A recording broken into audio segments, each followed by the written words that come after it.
Umayya আমাকে ধরে নাকের ভিতরে রশি লাগাতো, কানের ভিতরে রশি লাগাতো, ছোট ছোট বাচ্চাদের হাতে রশিটা ছেড়ে দিত। ছোট ছোট বাচ্চারা যেই দিকে টানতো আমি বেলাল সেই দিকে যেতাম, কিন্তু আপনারে ভুলি নাই। মরুভূমির বালুর উপরে আমাকে শোয়ানো হতো, বুকের উপরে পাথর চাপা দেওয়া হতো, আর চাবুক দিয়ে আমাকে আঘাত করা হতো। যে জায়গার ভিতরে চাবুকের আঘাত পড়তো, ফিনকি দিয়ে রক্ত পড়তো, এরপরেও তো আল্লাহ আমি আপনারে ভুলি নাই। পরীক্ষা আসবে, হাজার হাজার পরীক্ষা আসবে। জীবন চলে যেতে পারে, ছেলে মারা যেতে পারে, মেয়ে মারা যেতে পারে, সম্পদ চলে যেতে পারে, এমনকি বুলেট এসে বুকে লাগতে পারে, এরপরও পরীক্ষাতে টিকে থাকতে হবে। চিল্লা বলেন টেকে না। জান্নাতে যাওয়া এত সোজা নয়। জান্নাতে যেতে হলে পরীক্ষা দিতে হবে, পরীক্ষার পরেই জান্নাতে যাওয়া লাগবে। পরীক্ষা আসবে হযরতে খাব্বাবের মতন পরীক্ষা। খাব্বাবকে যেভাবে আল্লাহ রাব্বুল আলামিন পরীক্ষা করেছিলেন ওইভাবে পরীক্ষা করবে। ওই পরীক্ষায় খাব্বাব যেই রকম পাশ করেছে আমাদেরকেও পাশ করতে হবে। রাজি আছেন তো? সমস্ত কাফেরেরা খাব্বাবকে ধরল। খাব্বাবকে ধরার পর বলল, খাব্বাব সময় আছে, ইসলামটারে ছেড়ে দে, হক কথা বলাগুলো ছেড়ে দে, সালাত আদায় করা ছেড়ে দে, কোরআন তেলাওয়াত করা ছেড়ে দে, এইগুলা করিস না, আমাদের দলের ভিতরে চলে আয়। খাব্বাব বলে, জীবন দিয়ে দেব, তোদের দলের ভিতরে যাব না। কারণ তোদের দলের ভিতরে চিন্তায় আছে না নাই, চাঁদাবাজি আছে না নাই, ব্যভিচারিণী আছে না নাই, ধর্ষণকারী আছে না নাই, চুরিবাটপার আছে না নাই, সব হলো তোদের দলের ভিতরে। আমি তোদের দলে যাইতে চাই না, আমি একজনের দলে থাকতে চাই। তিনি কে? আমি এইটা মানি।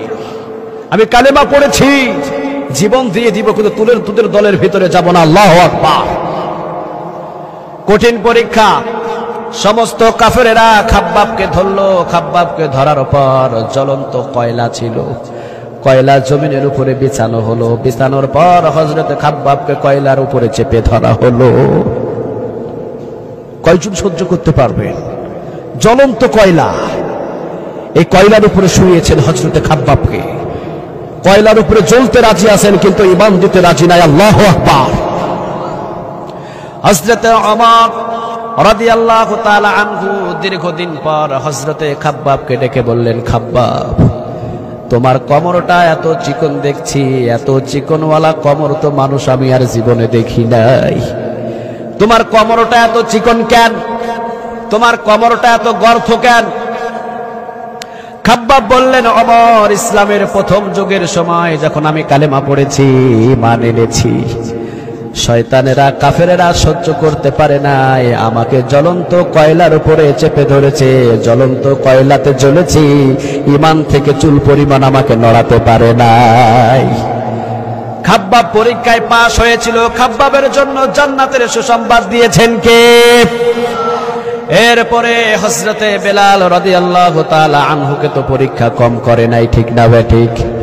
যত পরীক্ষা হযরতে বেলালকে করেছে সমস্ত পরীক্ষায় পাশ করেছেন হযরতে বেলাল। সুবহানাল্লাহ বলেন। পরীক্ষায় পাশ করার কারণে মুয়াজ্জিন হলেন বিশ্বনবী, মুয়াজ্জিন হলেন হযরতে বেলাল, আর ইমাম হলেন বিশ্বনবী মুহাম্মদ সাল্লাল্লাহু। কত পাওয়ার! ইমাম হলেন বিশ্বনবী আর মুয়াজ্জিন হলেন হযরতে বেলাল রাদিয়াল্লাহু তাআলা আনহু। সুবহানাল্লাহ বলবেন না? হঠাৎ করে সবাই বলল, ইয়া রাসূলুল্লাহ সাল্লাল্লাহু আলাইহি ওয়াসাল্লাম, আপনি হযরতে বেলালকে মুয়াজ্জিন বানিয়েছেন, এখন তো ইসলামের আর দুর্বল সময় নাই, এখন হলো সবল। লক্ষ লক্ষ মানুষ এখন ঈমান আনছে।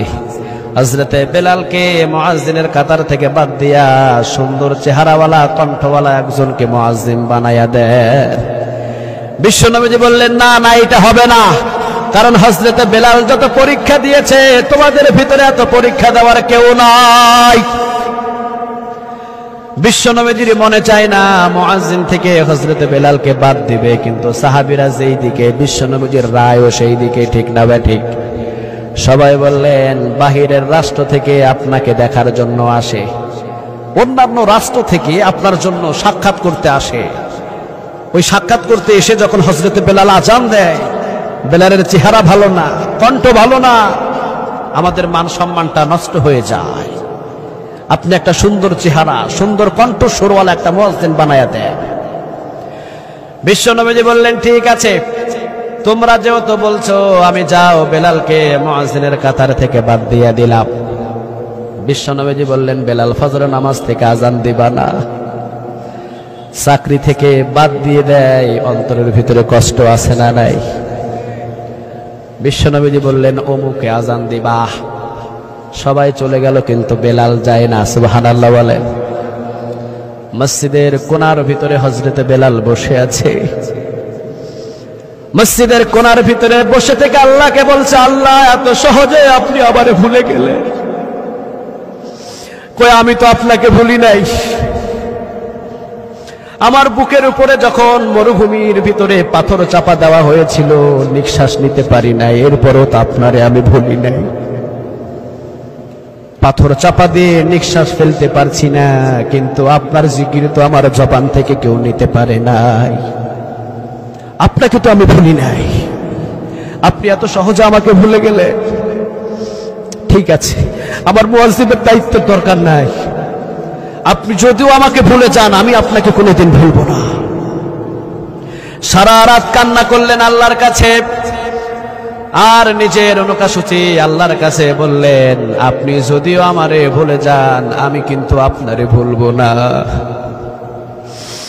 উমাইয়া আমাকে ধরে নাকের ভিতরে রশি লাগাতো, কানের ভিতরে রশি লাগাতো, ছোট ছোট বাচ্চাদের হাতে রশিটা ছেড়ে দিত।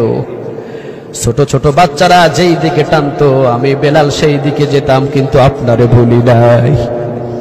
মরুভূমির বালুর উপরে আমাকে শোয়ানো হতো, বুকের উপরে পাথর চাপা দেওয়া হতো, আর চাবুক দিয়ে আমাকে আঘাত করা হতো।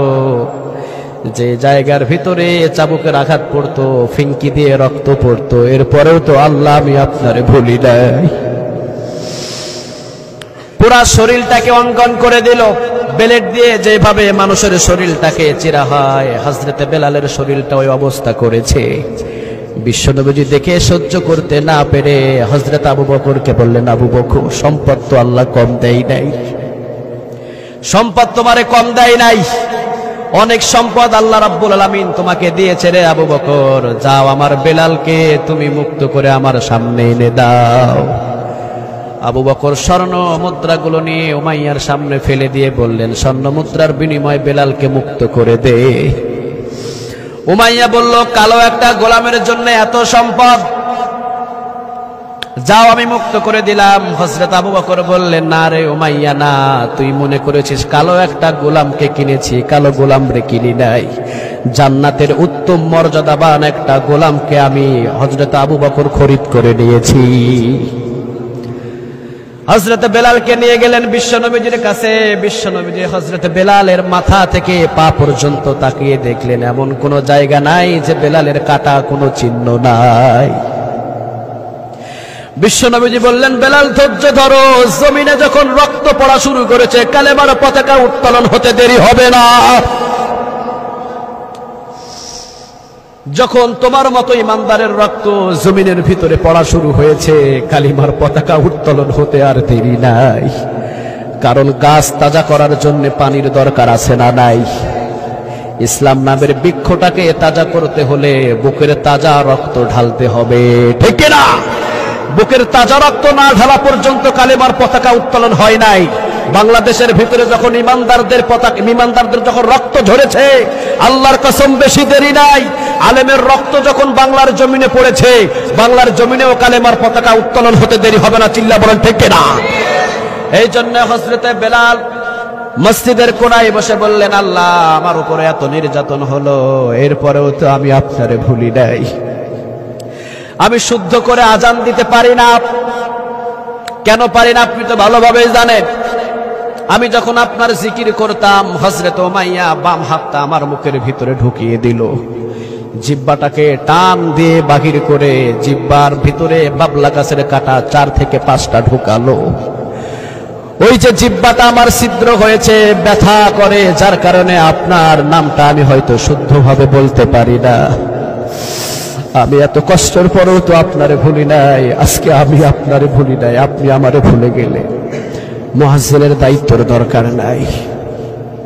ফজরের নামাজের আজান হলো, বিশ্বনবীজি মসজিদে নববীতে আসলেন, সবাই বসে আছে, কিন্তু সুবহে সাদেক এখনো পর্যন্ত হয় না। কিছুক্ষণ পরে জিবরাইল আসলেন, আসার পর বিশ্বনবীজিকে ডাক দিয়ে সালাম বিনিময় হলো। বিশ্বনবীজিকে বললেন, আল্লাহ রাব্বুল আলামিন আপনারে সালাম দিয়েছে, সালাম গ্রহণ করে। বিশ্বনবীজি সালাম গ্রহণ করার পর হযরত বেলাল বললেন, মসজিদে কি আজকে ফজরের আজান হয় নাই? বিশ্বনবীজি বললেন, হ্যাঁ আজান হয়েছে, খুব সুন্দর কণ্ঠে, এত সুন্দর কণ্ঠে মসজিদের ভিতরে আজান হয়েছে যা বলে কোনো শেষ নাই। জিবরাইল বললেন, আজকের ফজরের যে আজান হয়েছে মনে হয় মসজিদের ছাদও পার হয় নাই, কিন্তু আপনার সাহাবী হযরত বেলাল যদি আজান দেয়, আজানের আওয়াজ আরশে আজিমে গিয়ে ধাক্কা লেগে যায়। আল্লাহ রাব্বুল আলামিন আমাকে পাঠালেন দুনিয়ার ভিতরে, মসজিদে নববীতে আজান হয় না কেন? যাও আমার নবীকে বলো, হযরত বেলালের মুয়াজ্জিনের সার্টিফিকেট পৃথিবীর কেউ দেয় নাই, আমি আল্লাহ মুয়াজ্জিনের সার্টিফিকেট দান করে দিলাম। হযরত বেলালকে আমি ভুলি নাই, বেলালকে জানায়া দাও আমি আল্লাহ বেলালকে ভুলি নাই। যত পরীক্ষা করেছি সব পরীক্ষায় হযরত বেলাল পাশ করেছে। বিশ্বনবীজি থাকবে হলেন ইমাম, আর মুয়াজ্জিন থাকবে হযরত বেলাল। পরীক্ষা যদি এইরকম আসে, পরীক্ষায় প্রস্তুত দিতে রাজি আছেন তো? পরীক্ষা যদি এর চাইতে কঠিন পরীক্ষা হয়, প্রস্তুত আছেন তো?